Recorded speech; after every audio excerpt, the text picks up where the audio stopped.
mureke dusenge. Uwiteka Mana nziza, izina ryawe rihabwe icyubahiro.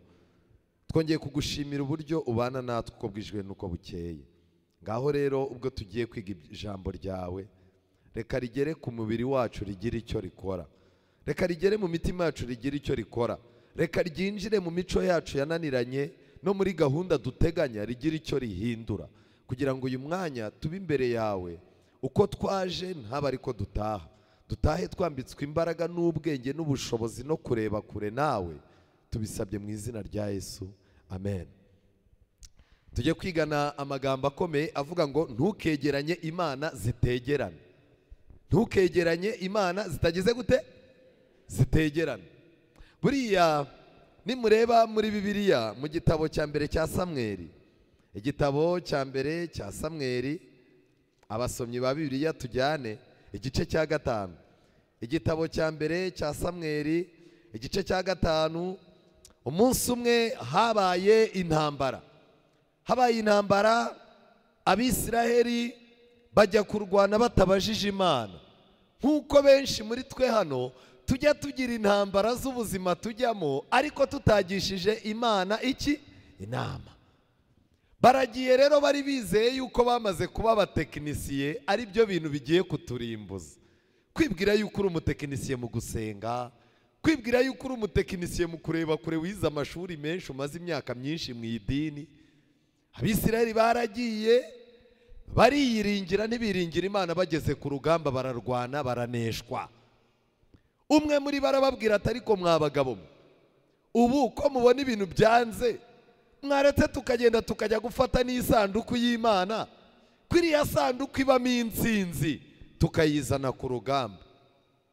Urugamba ni urwabo bijyanyeho, si urw'Imana, ariko bitabaje isanduku y'Imana ngo batsinde urugamba. Bayigejejeyo, abo barwanaga nabo baravuga bati rero ubwo aba bantu bazanye isanduku y'Imana yabo, katubayeho murwane kigabo muhagararira imana zanyu. Ubwo intambara ihindutse iy'Imana ebyiri.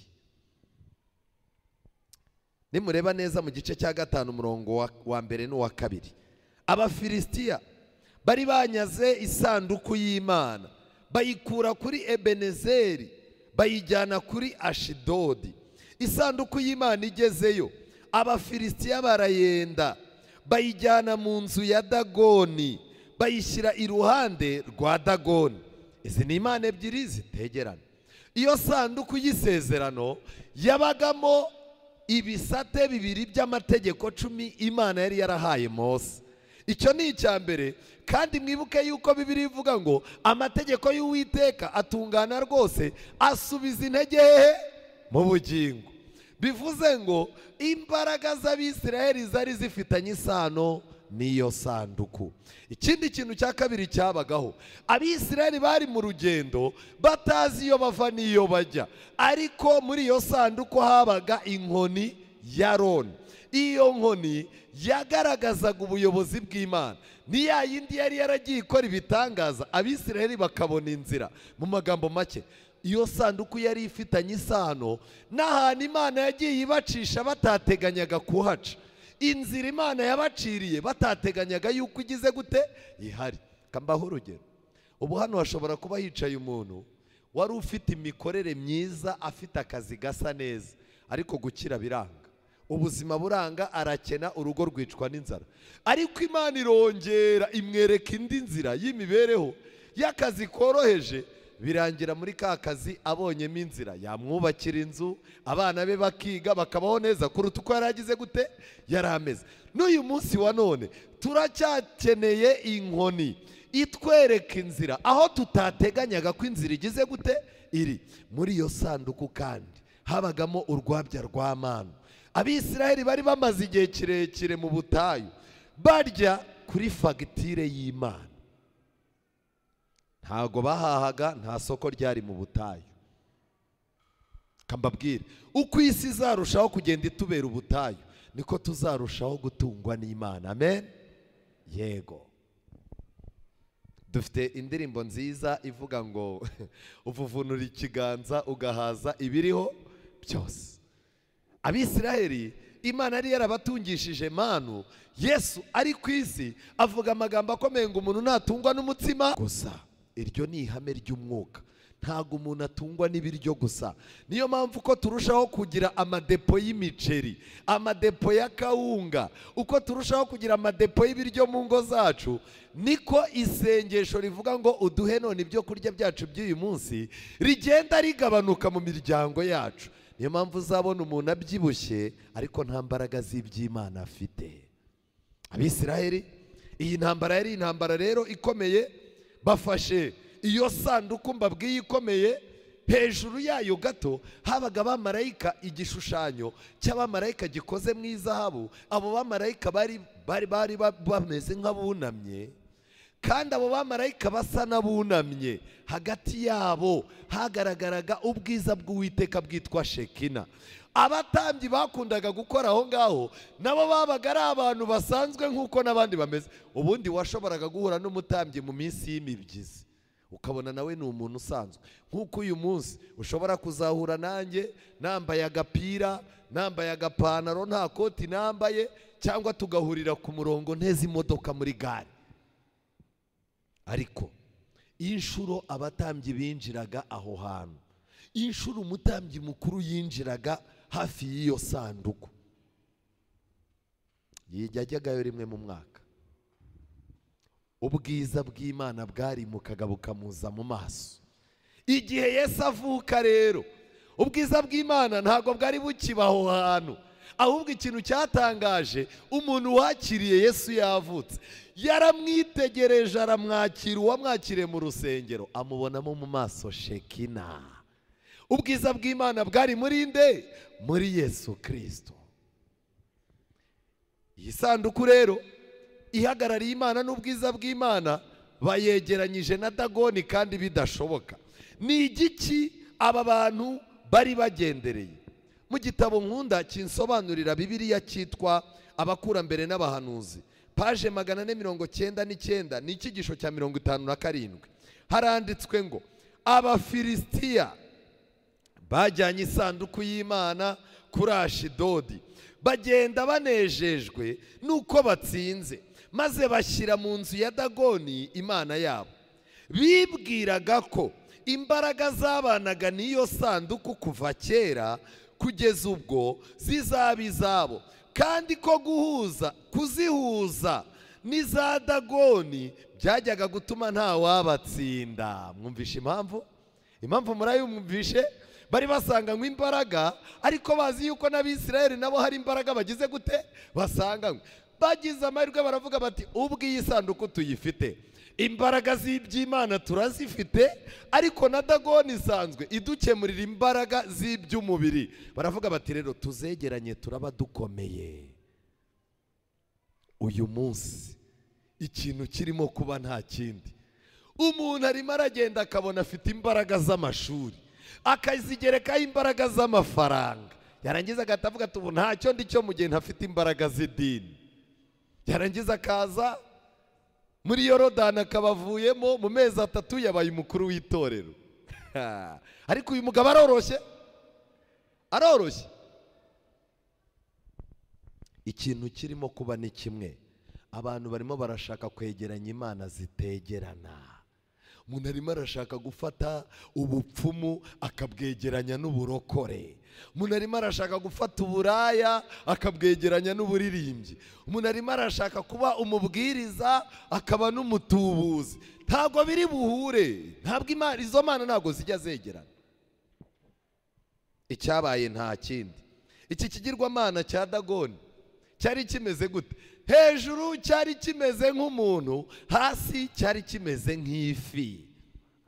Kuba kimeze nk'umuntu ni ugushaka kubaho, ariko kuba kimeze nk'ifi ni ugushaka uburumbuke. Ibigirwamana by'icyo gihe iyo babihaga igice cy'ifi byabaga bishinzwe gutubura, kongera umusaruro, kongera urubyaro. Ubu uyu munsi abantu barashaka kuba abantu bazima, bagafata ubukristo ku ruhande rumwe, ariko bagashaka yuko n'ibintu byabo bikomeza kwiyongera, bareba bagasanga ubukristo bufite icyo burimo kugenda bugabanya mu byo basabwa.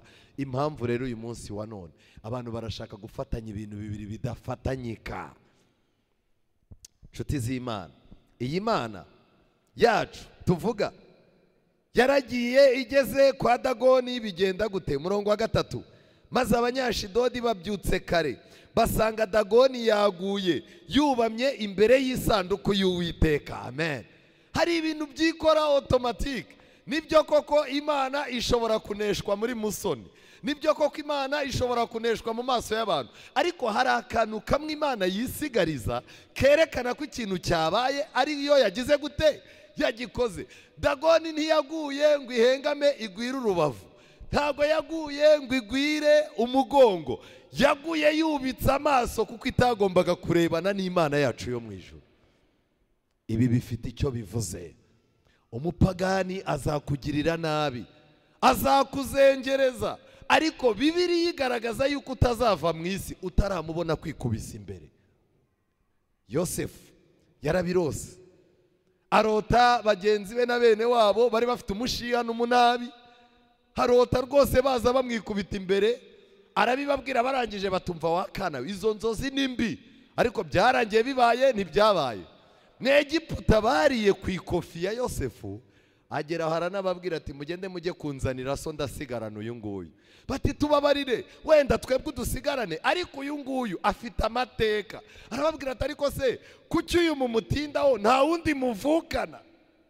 Barangije bata amateka ni maremare ntago twayasubiramo, kuko uhisha ibicumuro bye ntashobora kugubwa neza.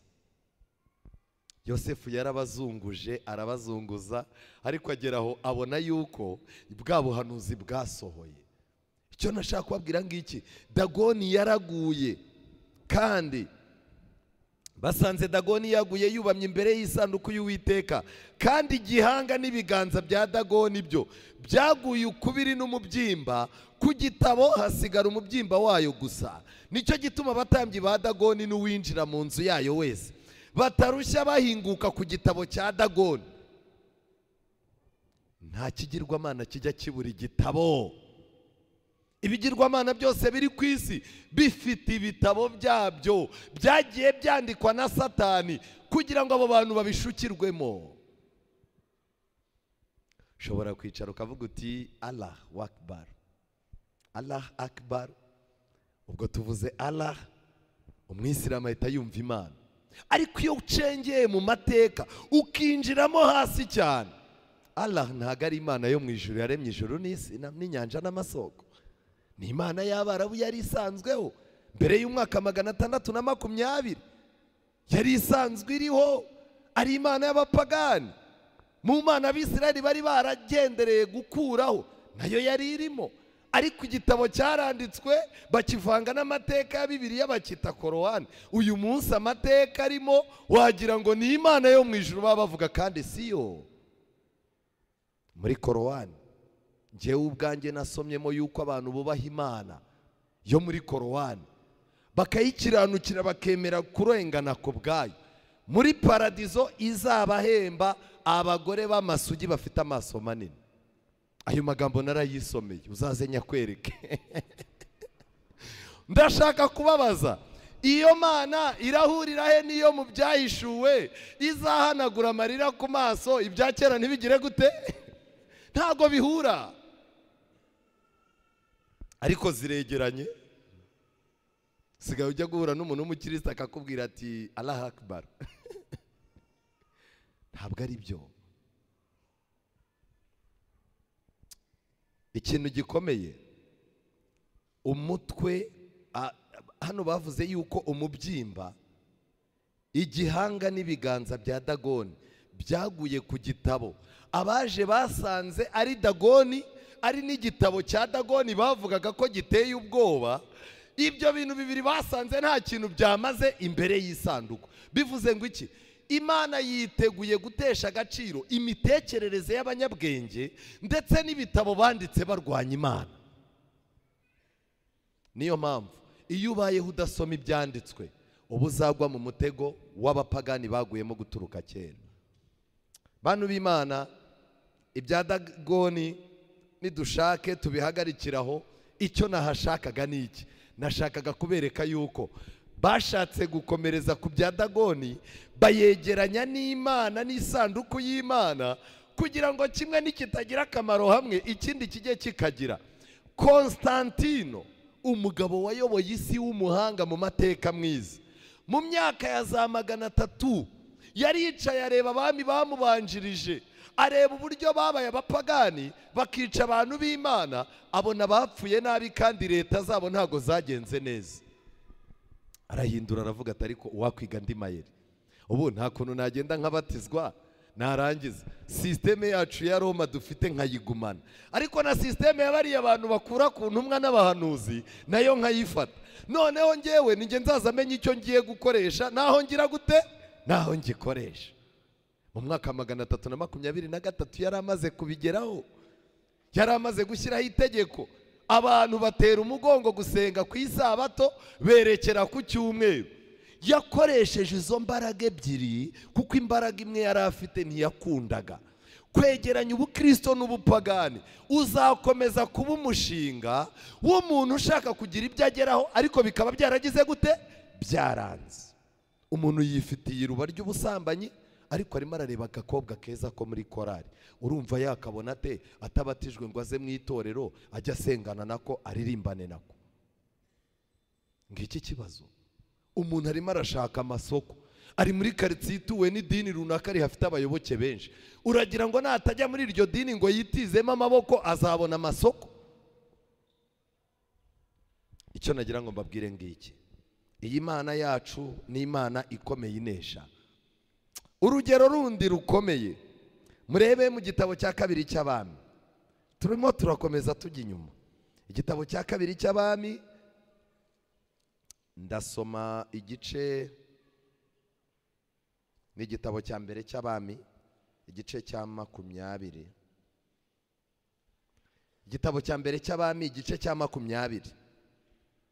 Ndahera ku murongo wa 23. Aha tugiye kubwirwa umwami witwa Ahabu akijya gutegeka. Yatewe n'umwami witwa Benihadadi. Benihadadi yari umwami w'Isiriya wakundaga kwiyenza cyane. Nimureba neza, uyu mwami yahuruje abami 32, niko Bibiliya yambwiye. Aba bami 32 baraza bicarana nawe, abagurira inzoga, arangije arababwira tumva rero, nta kindi kintu cyatumye mbiyegereza, urukundo rwacu rugendereye ikintu kimwe, ndashaka ko twikiza Isiraheli. Ariko buriya mwari muzi ko buriya mujya mubona abagore bagendana, mukabona abagabo baragendana n'abakobwa baragendana. Wari uzi ko abantu 4 bashobora gukundana kubera umuntu umwe banga? Nibyo ntabwo ari byo?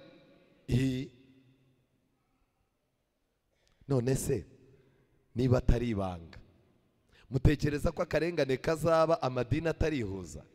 Yarihuje ntiyihuje? Mutekereza ko akarengane k'abana b'Imana kashoboka leta zitarihuza? Zarihuje ntizihuje? Mutekereza yuko ubupagani n'ubukristo bitagomba guhana ikiganza mbere yuko abakristo barengana? Icyo nashaka kubabwira ngiki rero, abantu bazadukundaniraho, tuzahinduka ingingo y'ingenzi. Iki kintu mugomba kukimenya. Barateranye rero, murongo wa 23. Hanyuma abagaragu b'umwami w'Isiriya baramubwira bati, mutega amatwi, icyari cyabaye ni iki? Ikintu cyari cyabaye ni kimwe, uyu mwami yateguye intambara nabi. Abisiraheli Imana ibabwira kujya gutera abanzi babo batarabatera. Bagiye babagwa gitumo, barabanesha. Abasirikare baraza batanga amakuru, babwira umwami bati duhindure strategy. Ku rugamba hari ikintu twavumbuye. Twebwe turimo turarwana n'Abisiraheli, ariko twavumbuye ko Abisiraheli atari bo barimo kurwana, n'Imana yabo irimo kurwana. Amen. Ngiryo ibanga ryacu. Ntabwo ari twebwe turwana, n'Imana iza ikarwana mu ruhande rwacu. Ubu sereka ngiye ikintu mbabwira, uko muri aha hari umuntu warwana n'icupa rya byera akarinesha? Byahehe. Ubu se muzi umubare w'abantu bava hano bakajya kuzinywera ahantu? Tugeze kubitana n'umuntu yagiye kunywera inzoga ahantu yihishe, ageze hano muri gare Nyabugogo, azenguruka imodoka yayobewe inzira aje. Imodoka arayizenguruka kwa Steri. Cyo nashaka kubabwira, nta mbaraga dufite zo kureka ikintu ntazo. Nubona wanarwanye n'ikintu ukakinesha, nubona warwanye n'ikigeragezo ukakinesha, ntuzibeshye ngo upfe guhamagara abantu babwira uti nsanzwe ndi intwari, Imana yanjye yanesheje, umwanzi wanjye namukandagiye. Reka da, jya utuza, kuko ntabwo ari we warwanye.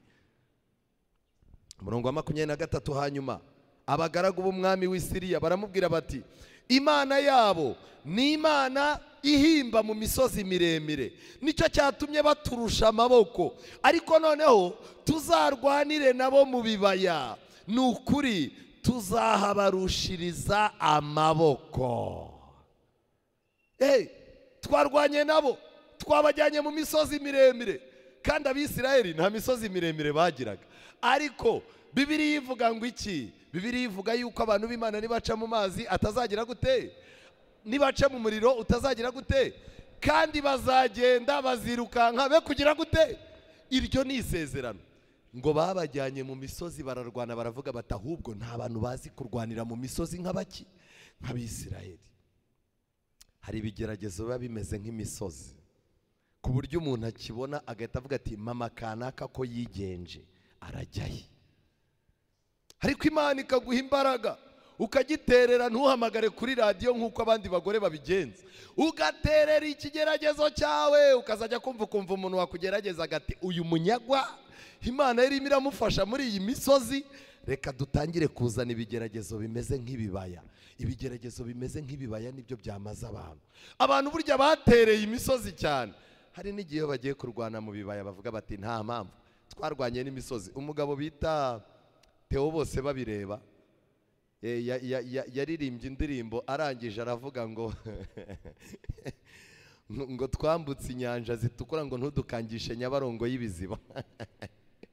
Hari ukuntu umuntu abaho agatsinda uruntu rw'urugeragezo runini, yarangiza agahita avuga ati ubu ngubu uretse iki ngiki ibindi byose ni toto.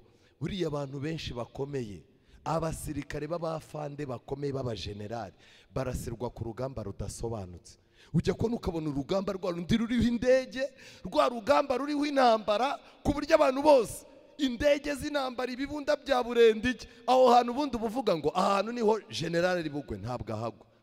Ariko iyi ntambara igiye kurangira, hasigaye bwa bubunda buto buvuga ati kamwe kavugira, ukumva kandi kavugiye nko hirya iriya, generale ahita avuga ati intsinzi twayigezeho, imbunda muzicurike, ubundi mugende mujya mu nzu murebe ko nta bantu batwihishemo. Muri icyo gihe abantu bamaze kuhamagara intsinzi, abajenerali bari ku byombo babwira afande bati twakemuye ikibazo. Umuntu umwe wasigaye atunga imbunda karasa wa mujenerali. Intsinzi abasirikare bato bakayibyina, ariko wa mujenerali yagize gute? Mu buzima bwa gisirikare abajenerali bagwa ku ntambara zitari zikomeye cyane. Ni nako bimeze mu by'Imana. Abantu bitwa ko bakomeye barwanye mu misozi bakanesha, intambara zo mu bibaya zijya zibagaragura. Mujye mudusengera cyane.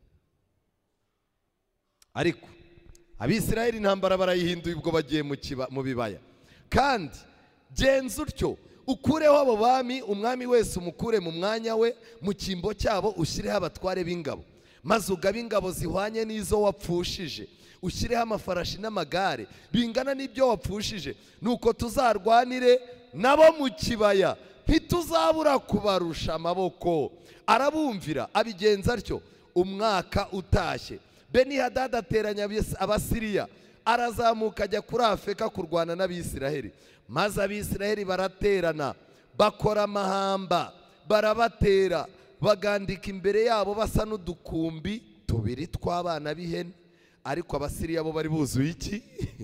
Igihugu. Abisiraheli ngo bagiye mu kibaya bamera nk'udukumbi tubiri tw'ihene. Murumva bari abantu bake ku buryo ngo byahise bisaba yuko hagati y'umuntu n'undi hajyamo iki? Ngo hajyamo umwanya munini, buri wese ngo arwane, byibuze baze guhangana n'abo bantu bangana n'igihugu cyose bari imbere yabo. Ikintu cyabaye ni iki? Nuko haza umuntu w'Imana, asanga umwami w'Abisirayeli, aramubwira ati Uwiteka aravuze ngo, ubwo Abasiriya bavuze bati Uwiteka ni Imana yo mu misozi miremire, si Imana yo mu bibaya, nicyo gituma ngiye kukugabiza izo ngabo nyinshi cyane, maze mumenye ko ndi Uwiteka. Amen. Ntuzemerere kwitabaza Imana mu ntambara zo mu misozi, ngo nugera mu bibaya ubwira Imana uti Imana naba nkuruhije cya kwiryamira aha nanjye ndiyeranja ndi umuntu w'umugabo, ushobora kuba ari uri bugwe. Nta kigeragezo na kimwe kitadusaba kubana n'Imana. Ibitabo waba warasomye, imyaka waba umaze mu idini iyo ari yo yose, buri kigeragezo yaba igito yaba ikinini bidusaba kwisunga Imana. Ariko abantu benshi uyu munsi aricara yaca mu bigeragezo, hakagira icyo ageramo agahita avuga ati iki ntabwo gisaba gusenga, ibi ntabwo bisaba gusenga, n'inyanja itukura twarazambutse nkanswe Yorodani ziki zibiziba. Imana yababajwe nuko bayifashe kwirwana ahantu hakomeye, ahoroheje ntirwane. Abisiraheli baranesheje rero, ariko Satani abatega undi mutego. Intambara irarangiye, noneho Benihadadi aramwaye, umurongo wa 30, kandi abandi bahungira mu mudugudu wa Feka, bagwirwa n'inkike z'amabuye zica abantu. Bari barokotse inzovu 2 n'ibihumbi 7. Benihadadi arahunga ajya mu mudugudu, yicumita mu mwinjiro w'inzu. Urumva yinjiranye ikimwaro mu rugo. Hanyuma abagaragu be baramubwira bati mutega amatwi, intambara ntabwo irarangira, Imana ihora ikenewe kuri buri ntambwe. Hanyuma abagaragu be baramubwira bati twumvise ko abami b'ubwoko bw'Abisiraheli ari abami bafite imbabazi, none ubu turakwinginze ngo dukenyere ibigunira, dutumirize ingoyi, dutamirize ingoyi, dusange umwami w'Abisiraheli ahari yakiza ubugingo bwande bwawe. Ubwo abami b'Abisiraheli bajyaga bagira imbabazi guturuka kuri Sawuli, Imana yababwira ngo mujye gukora iki, bakagira amarangamutima aruta y'Imana. Sawuli yagiye abikora, uyu mwami nawe bagiye kumutegera kuri ayo marangamutima. Twihuta, nuko bakenyera ibigunira, batamiriza ingoyi, basanga umwami w'Abisiraheli, baravuga bati umugaragu wawe Benihadadi aradutumye ngo aragusaba ngo umukize. Umwami arangije arababaza ati mbese aracyari muzima? Yemwe ni mwene data, ni umuntu wanjye, ni umuntu wacu. Barangije ako kajambo baba bagataye mu gutwi. Umurongo wa 33, abo bagabo baramwitegereza, bihutira kumukubira kuri iryo jambo, baravuga bati Benihadadi ni mwene so koko. Filimi birarangiye, bamutegeye ku ijambo rimwe agize gute avuze. Intambara bari bazitsinze neza, ariko aracitswe kubw'amarangamutima. Yo aracyariho, ya ni mwene data. Bibiliya nimureba neza, mwene data muri Bibiliya zanyu murebe, bakoresheje inyuguti nkuru cyangwa inyuguti nto?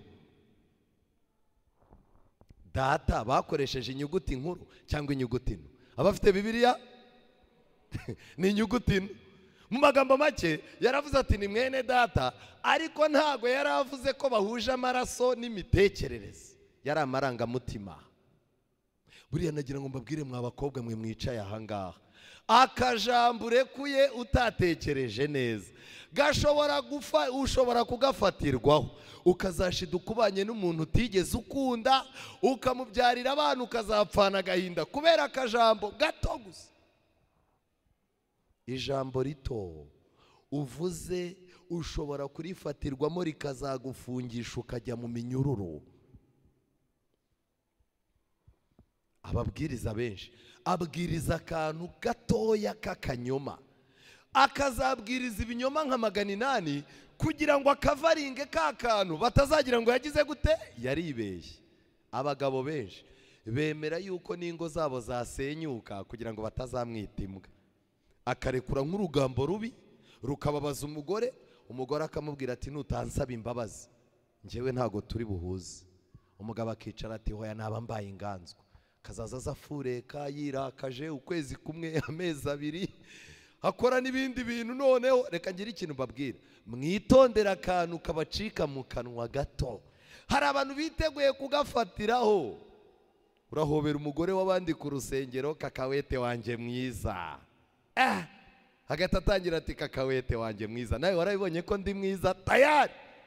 Ako kajambo kagakomeza, umuntu akazavana n'umugore w'abandi Kigali akajya kumusambanyiriza ku Gisenyi, yazamukiye ku kajambo kitwa kakawete wanjye mwiza. Byarangiye umwami ahamagaje uyu mugabo, harangije amubwira ati ntacyo dupfa.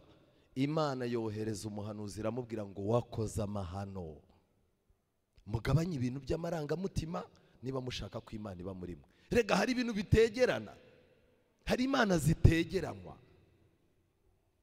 Iki ni icyigisho gikomeye mukeneye gukuramo isomo.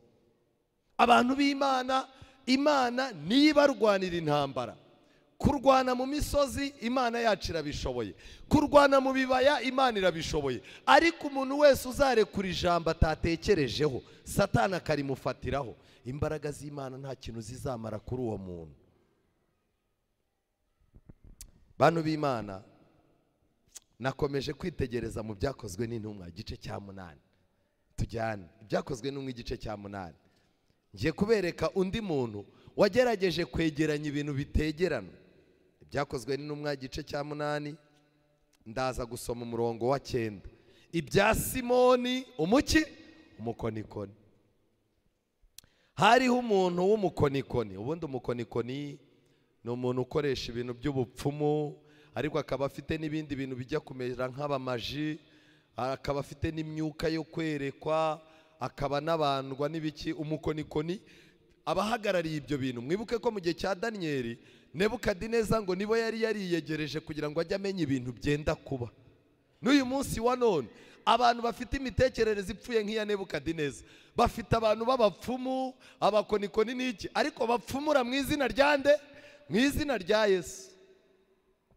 Ku buryo ubu hari abantu batagipfukama ngo basenge, hari abantu batabona umwanya wo gusoma Bibiliya, ahubwo ahamagara umuntu, muntu w'Imana, narose umuyaga uca mu idirishya mbona mu nzu habaye umutuku. Bisobanura iki? Senga cyane, ni ikibazo umugabo wawe agiye kuguteza, ariko ushikame ngiye gusenga. Saa 7, none muntu w'Imana, bya bintu bigeze hehe? Banza unyoherereza amafaranga, mfite akabazo mu rugo, nari ndimo kugusengera ntatuje neza, ukabura yohereje. Saa 11 ukamuhamagara, muntu w'Imana bimeze gute? Tumaze gusenga nge n'abandi bantu dufatanya, Imana ibyigijeyo mu izina rya Yesu. Nibwo uzumva umumama arimo kubyina ati Imana ibintu Satani yashyizeho mu gitondo Imana yabyirukanye nyuma ya saa 6. Ariko mbega ubujiji. Uyu mugabo yitwa Simoni umukonikoni. Hariho umuntu w'umukonikoni witwaga Simoni, wabaga muri uwo mudugudu, agatangaza ubwoko bw'Abasamariya, akiyita ukomeye. Baramwumvaga, bamwitayeho bose, abakomeye n'aboroheje bajyaga bavuga bati uyu muntu niwe mbaraga y'Imana yitwa igize gute komeye. Baramurebaga akavuga bati uyu niwe Imana ikomeye ikoreramo. 11 icyatumaga bamwitaho nuko uhereye kera yajyaga batangarisha iby'ubukonikoni bwe, yakoraga ibintu by'ibitangaza.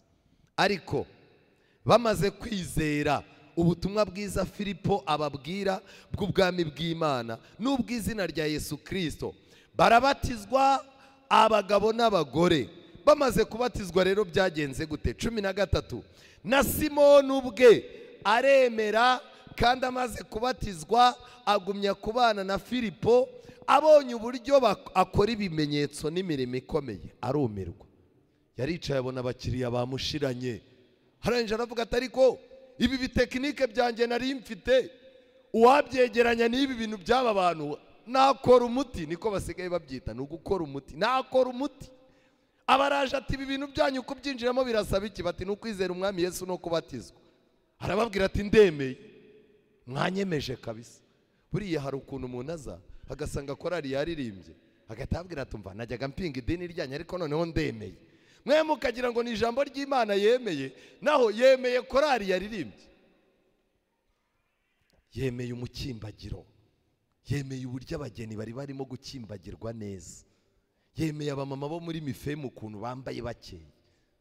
Uyu nawe yaravuze ati ndemeye.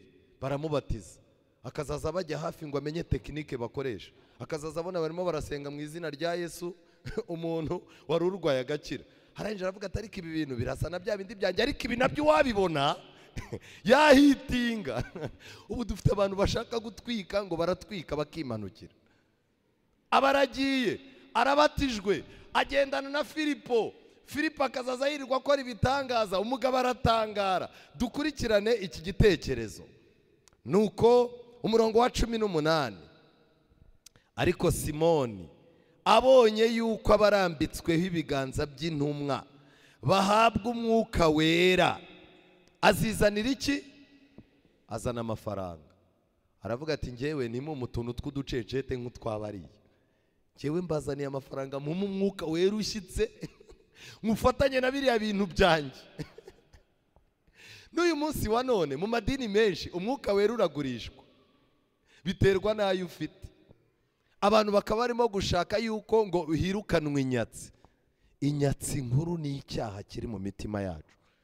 Wigeze ubona umuntu ushaka kureka icyaha mbere yuko bamusengera muri ibyo byabo wa mugani mu bujiji bwabo ngo birukane inyatsi?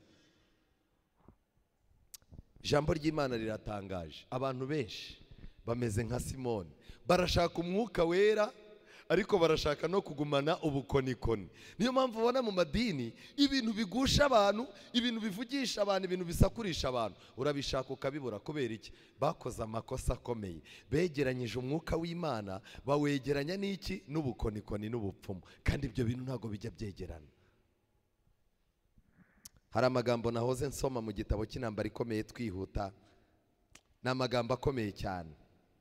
Ni kuri paje 568 cyigisho cya 36 haranditse ngo kuri benshi ikigirwamana cy'ubucurabwenge cyarimitswe, maze Imana irimurwa. Nyamara Imana ihoraho nk'uko yigaragarije mu ijambo ryayo muri Kristo no mu mirimo itangaje yo kurema. Imana yarahigaragarije.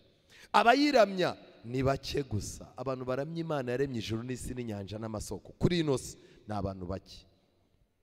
Abantu ibihumbi byinshi basenga ibyaremwe. Gusenga ibyaremwe bisobanura iki? Uzi kujya kubona ukabona umuntu bamuhaye inka muri gira inka, ahise acika mu rusengero, ukazaza uhura nawe aragiye ku isabato, ukawamureba akakubwira ati komera muntu w'Imana, ukamaze utize ko amaze amezi 3 tutakubona byagenze gute? Urabona rero nagize umugisha, Imana ingira neza abantu inka. Iyi nka ureba niyo njyewe, iyi nka ureba ubu nibwo buzima bwanjye. Mwumva amagambo, mutega amatwi mwumve. Buriya hari ibintu waturira ku kintu Satani akakigutegeramo. Ukureba iyi nka niyo njyewe, ubwo yabaye iki? Yabaye inka. Iyi nka ureba nibwo buzima bwanjye, ubu sinjya ndyama ngo nsinzire itararisha ubwatsi. Ariko Dawidi yavuze ngo iki? Nzajya ndyama nsinzire kuko Uwiteka ari we umpa kuba iki? Iyo Satani rero amaze kumenya ibyo bintu waturiye kuri iyo nka, Satani aragenda ya nka igahora ari ibibazo, ihora ari ibibazo. Buri iyo wicaye ugatangira uti aka gaseta umbonyeho, ubu ni Imana yanyishyiriye aha hantu, ubu rwose aka gaseta narwanye nako Satani arandwanya. Uzi ko no ku isabato hari igihe abakiriya bambwira bati tuzakwirukane dushyireho undi ku iseta uzaza uduha serivisi. Uzi ko nemera mbere yuko njya mu materaniro nkakingura iseta? Erega buriya Imana nayo irabizi turi mu buzima bugoye. Ako kazi kazakubera umugozi. Uzibeshye ufata umwana wabyaye mutunga urutoki, umwaturireho yuko ari butuma utaboneka mu materaniro. Aka kana kanjye buri gihe tujya ku rusengero nkabona kararize, nkavuga nti rero aka kana ntago ngaterwa ngo nkajyane karira, kandi nanone singasiga karira. Ubu rero buri sabato, mbega sinzi ukuntu shitani yabigenze, buri sabato kaba karwaye, ubundi kaba karize. Hari n'igihe njya kugasiga nkumva impuhwe ziraje, umuzanye yapfa. Bizarangira umwana yarabaye ikibazo kandi ari igisubizo cy'Imana. Icyo nashaka kubabwira hano, ibyaremwe byamaze kuba Imana. Umuntu aricara akareba umurima akawusenga akawuramya. Umuntu arimo arareba iseta akayiramya. Umuntu arimo arareba umugabo akamusenga. Namubonye mbabaye di. Nari maze kugira imyaka 35 nabuze umugabo. Sinzi ahantu namushikuje ndamushinguzayo. none ngo iki reka Imana nayo irabibona. Sasa ubona umudamu ntasigarana n'abandi muri mifemu, ntagira gute umugabo araryana di, umugabo arababaza, mwebwe abanyu ntago nzi uko mwababonye, nge mundeke. None se mama kana buriya nta nugu uzaza mu materaniro? Oya ntago naza. Bazamuntware, udakanuye bamugutwara. Ariko najya mbabaza, ubu ingo zirimo gusenyuka nuko abagore badafite amaso, badakanuye. Bibiliya iravuga ngo iyo Uwiteka atari we urinze umudugudu, abarinzi babera amaso iki? Abantu benshi barimo barasenga ibyaremwe, bagahakana umuremyi wabyo. Nubwo ibigirwamana biri mu buryo butandukanye, gusenga ibishushanyo byiganje mu bakristo b'iki gihe. Ibishushanyo abakristo b'iki gihe basenga ni ibihe? Nkuko byari biri mu bihe bya Isiraheli mu gihe cya Eliya. Inama z'abiyita abahanga, imana z'abiyita abahanga. Buriya abantu b'abahanga muraganira ukamubwira ngo ngiye gusenga, yarangiza aterega natwe Imana turayemera. Ukamwegera uti burya namwe mwemera Imana? Ati cyane. Yarangiza atariko ati buriya icyambere ni ugutekereza, jya ushyira muri logique, wibaza ubundi niba Imana iri mu ijuru, harya Bibiliya umbwiye ko Imana yicaye ku ntebe? Uti yego. Iyo ntebe kuki idahanuka? Ubwo utangiye kuganira nawe, yego nanjye nemera yuko hashobora kuba hariho ikintu cyakoze ibintu, ariko ntago nakwemeza ko ari Imana. Urumva hana kujugunye. Aba bantu bafite imana Satani yashyize mu mutwe wabo basenga. Niyo mpamvu uzajya kubona ubona umuntu arakubwiye ati rero ibintu byo gusenga bireke, ukora akazi kanjye, mu kwezi gutaha nzaguha umwanya ujye kugira gute, ujye gusenga. Akakubwira ati nanjye iyo nabonye umwanya rimwe mu mwaka njyayo. Iyi bikiri Imana? Hari imana z'abacurabwenge, hari imana z'abasizi. Aba baririmbyi murimo kubona birirwa baririmba indirimbo z'isi, ubu noneho barimo bararirimba indirimbo z'ubusambanyi zo mu rwego rwo hejuru. Muzumva ibintu abana bacu baba barimo kuririmba bumvise ku maradiyo, hari icyo wumva ugahita uvuga uti Imana nyagasani azambabare ntazabivuga abantu bahari. Aba bana barimo barahabwa amaterime y'indirimbo z'ubusambanyi. Satani yabahaye injyana ijyanye n'iyo terime, ku buryo wowe wumva ingoma iyo ukuze, ariko urubyiruko rwo rwumva ingoma n'amaki n'amajwi.